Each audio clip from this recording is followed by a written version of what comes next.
partie des artistes verriers les plus renommés. On l'a même baptisé dans la presse la rockstar du vitrail. Le Britannique Brian Clark expose actuellement ses œuvres au Vitromusée de Romont sous le titre Life and Death, véritable réflexion sur le caractère éphémère de la vie, mais aussi sur le souvenir. Ainsi, les têtes de mort répondent aux fleurs de lys, symbole coloré de la vie. Le directeur du Vitromusée, Stéphane Trumpler, est avec nous.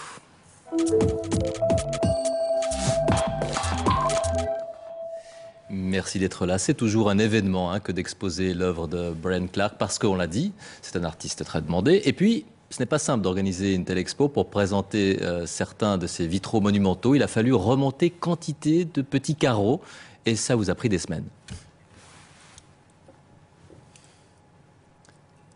Tout à fait.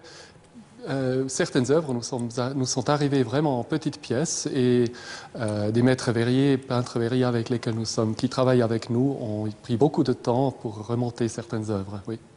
Alors avant d'entrer vraiment au cœur de l'expo, il faut dire que Brian Clark est tout particulièrement attaché à Romont. On lui doit les vitraux de l'abbaye cistercienne de la Fille-Dieu.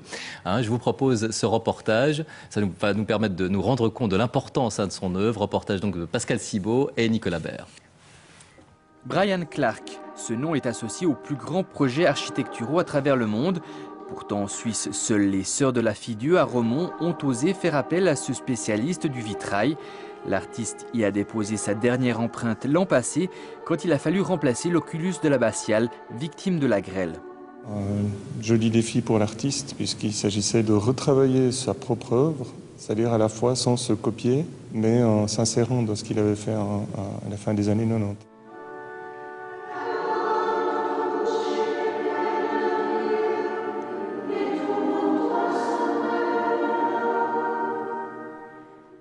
C'est en 1996 que l'artiste s'attelle à la rénovation des vitraux de l'église. Si ces plans font la quasi-unanimité parmi les moniales, certains doutent de l'intégration de son œuvre dans l'abbatiale. Mais 15 ans plus tard, le résultat a convaincu Thomas Mikoulas, plutôt réticent au départ. Au niveau architectural, il manquait cette composante colorée qui soit le fil rouge en quelque sorte de l'édifice. Et ça, l'œuvre de Brian Clark, elle le fait de manière vraiment magistrale. La communauté des moniales a, elle, définitivement adopté l'œuvre de Brian Clark et Sœur Salomé, qui accueille les visiteurs, s'émeut encore chaque jour devant l'œuvre du Britannique. C'est un éveilleur d'âme avec son art. Je crois j'ai l'impression que c'est son charisme. En tout cas, c'est comme ça que je vis ces vitraux. Ça doit être un homme très très profond qui réfléchit au niveau existentiel. Comme les pèlerins de Saint-Jacques, Brian Clark a poursuivi son chemin après sa halte à Romont. Mais preuve que son passage ait laissé des traces en lui, il s'est personnellement investi dans l'exposition que lui consacre le Vitromusée. Stéphane Trumpler, de l'abbaye romontoise à l'expo actuelle au Vitromusée, le lien est là, puisque Brian Clark travaille dans la lignée vraiment de la tradition du vitrail médiéval. Ce qui est très récurrent, par exemple, chez lui, c'est la fleur de lys. Tout à fait. La fleur de lys, ici dans l'exposition aussi comme un symbole pour la vie, est un symbole très vieux. Il s'est inspiré des vitraux de la Sainte-Chapelle à Paris où la fleur de lys apparaît souvent dans les fonds des vitraux. Alors ici, la fleur de lys est synonyme de vie. L'expo est intitulée Life and Death, vie et mort.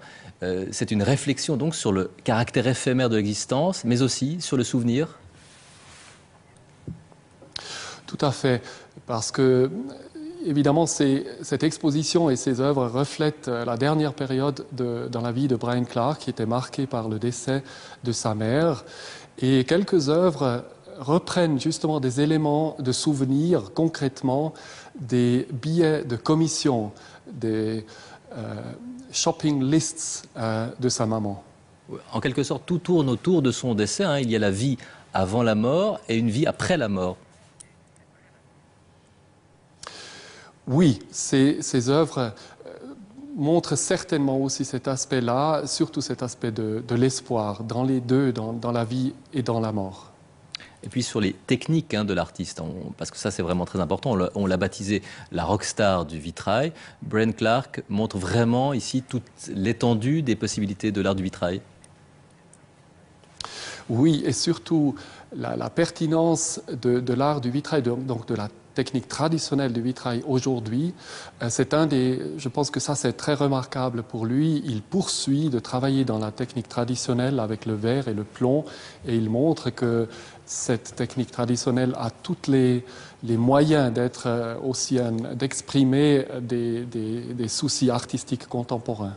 Merci beaucoup Stéphane Trumpler. Je rappelle que l'exposition est à découvrir jusqu'au 3 juillet à Romont et puis tous les détails sur votre site vitremusée.ch. Merci. Rencontre maintenant.